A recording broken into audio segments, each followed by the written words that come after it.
Hey everyone, and welcome back to Before AGI. It's great to be back. You know, AI is a really hot topic right now, so today we're diving into a question I think a lot of us are wrestling with. Oh, definitely. Do we need AI? It's in our phones, cars, it can even compose music now. Oh, yeah. But do we need it? Yeah, good question. To help us answer that, we've got some research articles Right.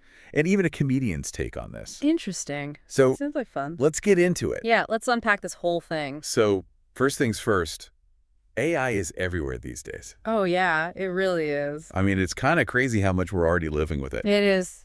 And I think a lot of people don't even realize it. Yeah, probably more than we realize. In fact, we've got this Pew Research Center survey that says exactly that. Oh, wow. Like, people underestimate just how much AI is already part of their lives. Think about it. Okay. Those personalized recommendations you get on Spotify or Netflix. Oh, way. Or how your email filters out spam. Yeah. All AI working behind the scenes. Sure. And don't forget those customer service chatbots. Oh, yeah. Sometimes they can be surprisingly helpful. Sometimes. But it's all thanks to AI. Reflex algorithms and stuff. Exactly. Complex algorithms crunching tons of data. Makes you wonder, though, What? Is it all just hype? Yeah, that's a good question. Right. Like all this AI stuff? Is it really all it's cracked up to be? Well, speaking of hype, we've got comedian Adam Conover's take on this. He did this YouTube video Oh, yeah, I saw that one. where he totally skewers the whole self-driving car craze. Oh, it's so funny. Right. He points out that despite all the promises Uh-huh. and billions of dollars, Yeah.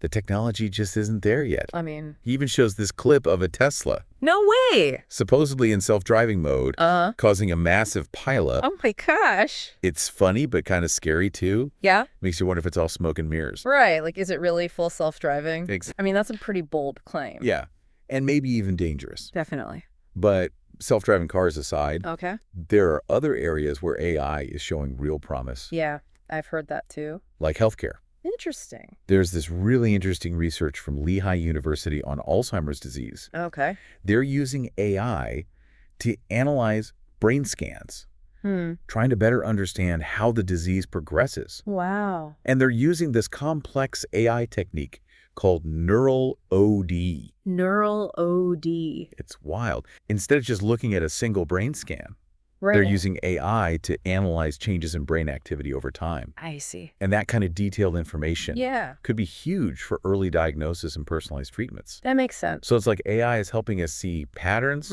connections in the data Yeah. that we might totally miss on our own. Like it's giving us a whole new perspective. Exactly. But even with all the potential benefits of AI, Right. there are some pretty serious concerns too, especially when it comes to AI in warfare. Oh, yeah, that's a big one. Like the potential for an AI arms race, that's a scary thought. It is. Nations competing to develop increasingly sophisticated AI for military purposes. Yikes. It could get out of hand pretty quickly, Definitely. but there's this guy, Michael C. Horowitz. Okay. He's with the Center for a New American Security. And he argues that this whole AI arms race talk is overblown. Really? Yeah, he actually sees it more as a security dilemma. What's that? Well, it's this idea that Okay. even if countries don't want an arms race, Right. they might feel pressured to develop AI for military purposes. Just to keep up with everyone else. Exactly. So it's like a self-fulfilling prophecy. Yeah. Everyone's anxieties end up creating the very thing they're trying to avoid. It's a tricky situation. For sure. But Horowitz suggests that instead of focusing on an arms race, Okay. we should prioritize what he calls confidence-building measures. Confidence-building measures. Yeah. What are those? So think increased transparency about AI development, Okay. clear notification procedures for when AI is deployed, and maybe even international agreements on the ethical use of AI in warfare. Interesting. It's all about building trust Makes sense. and making sure everyone's on the same page. Right, so that we don't end up in this Yeah. accidental AI arms race. Exactly. I like that. And there are already some positive signs. Oh, good. Like CNAS highlights the value of these informal dialogues, Okay. what they call track 2 dialogue, Part two. where experts from different countries can just sit down and talk Oh, that's good. about military uses of AI. Yeah. It's a way to build bridges before things escalate. Yeah, just open communication. Exactly. I like it. It's a good start. Cool. Yeah. Thinking about AI in warfare, it really brings up some of the deeper ethical questions we're facing. Oh, yeah, for sure.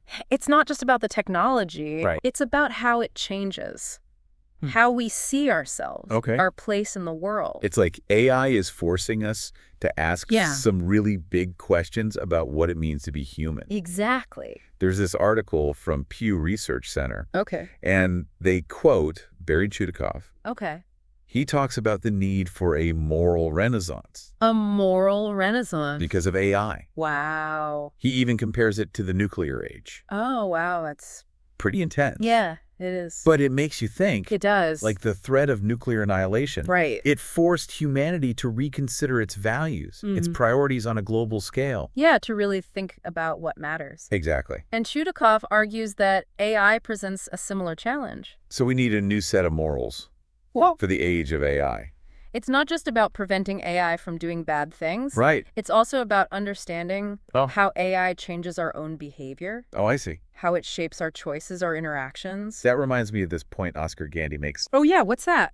He's quoted in that Pew article, too. Okay. And he's really critical of the language we use around AI. The language? Yeah, like terms like human-machine collaboration. Oh, interesting. He thinks those words, like collaboration or even interaction, might be misleading. Why is that? Well, because they imply a level of agency that AI systems might not actually have. So are we fooling ourselves? Kind of makes you wonder, right? Like, are we projecting human qualities onto these machines? Yeah, onto machines that are ultimately just tools. I mean, I ask Siri to tell me jokes sometimes. Really? But does that mean my phone actually understands humor? Right. It's a good question. It really makes us think. It does. About what it means to be human, to have consciousness. To have free will. And how do those concepts hold up in a world? In a world where machines can mimic human behavior. Yeah, so effectively. It's crazy. It is. AI is pushing us to redefine. It really is. What we thought we knew about intelligence, consciousness, even creativity. I mean, we've got AI generating art and music now. Right. Is that true creativity? Or just really good imitation? Yeah. That's a big debate right now. Especially in the art world.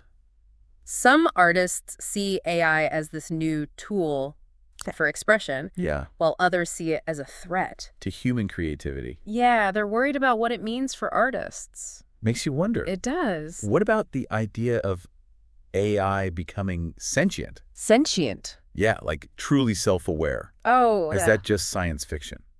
Or a real possibility? That's the big question, isn't it?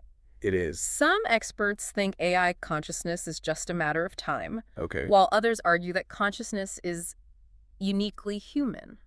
Something that can't be replicated in silicon and algorithms. It's like we're venturing into uncharted territory. We are. Both technologically and ethically. Yeah. It's exciting and a little terrifying at the same time. So we've talked about all this amazing potential of AI. We have. But also some pretty big, scary questions it raises. Yeah, like what's going to happen? Where are we going with all this? It feels like we're at a crossroads. Yeah, trying to figure out how to move forward with this technology. Exactly. And the decisions we make now about AI are going to have a big impact on the future. For sure. And there are a lot of different perspectives out there on how we should proceed. Like some people are saying we need to be really careful. Right, advocating for caution, while others are all about pushing full speed ahead. Yeah, I've heard some pretty strong opinions. Oh, me too.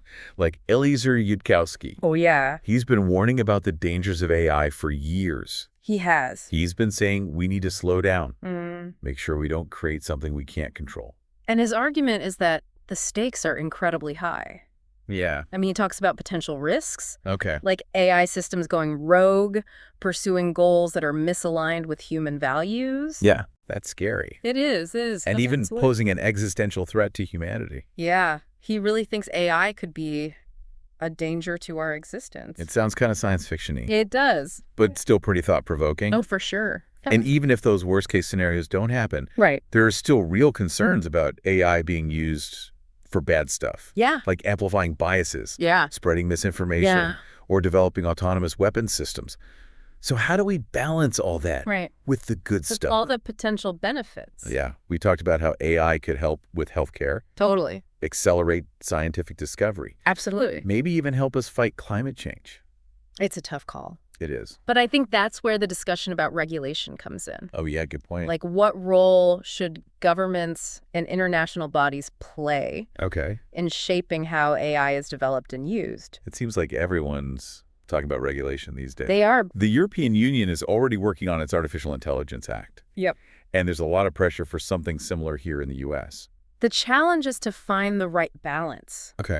Regulations that encourage responsible AI development, but without stopping innovation. Right. We don't want to throw the baby out with the bathwater. Exactly. But how do you regulate something as complex as AI? Well, there are a few different approaches. Okay. Some people think we should focus on high-risk systems. Like the ones used in healthcare. Exactly. Or autonomous weapons. Yeah, where the potential for harm is really high. So like a tiered system. Yeah, a tiered system of regulation. Where some AI gets more scrutiny than others?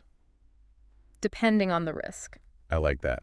And another idea is to focus on transparency and explainability. Explainability. Yeah, like requiring developers to make it clear how their AI systems work. So we can understand how the decisions are being made.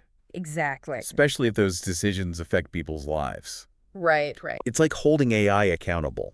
In a way. And then there's the whole issue of public education. Oh, it's huge. Like, the more people understand about AI, the better equipped we'll be to have these conversations. Sure. Advocate for policies that reflect our values. Yeah, we need informed citizens. So it all comes back to that moral renaissance idea. It does. Like, we need to actively shape the future of AI. Yeah, not just let it happen to us. We need to be proactive. Exactly. And have those conversations. And not just about the technical stuff, but about the societal and ethical implications. So, do we need AI? That's a tough one. It is, right? I don't think there's a simple answer. I don't either. But one thing's for sure. What's that? AI is here to stay. It is. And it's going to keep transforming our world. Whether we like it or not. So we better figure out how to make it work for us. I agree. And for those of you listening who want to learn more about how AI works, I highly recommend checking out Ian's YouTube channel. It's called Ian Ochieng AI. You can find it by searching Ian Ochieng AI on YouTube. He's got some great tutorials and insights there. So thanks for joining us on this deep dive into the world of AI. Yeah, thanks for listening, everyone. We hope you found it informative and thought-provoking. Yeah, we covered a lot today. We did. But the conversation doesn't end here. Right. Keep learning, keep asking questions. Stay curious. And be a part of shaping the future of this incredible technology. Absolutely. Until next time.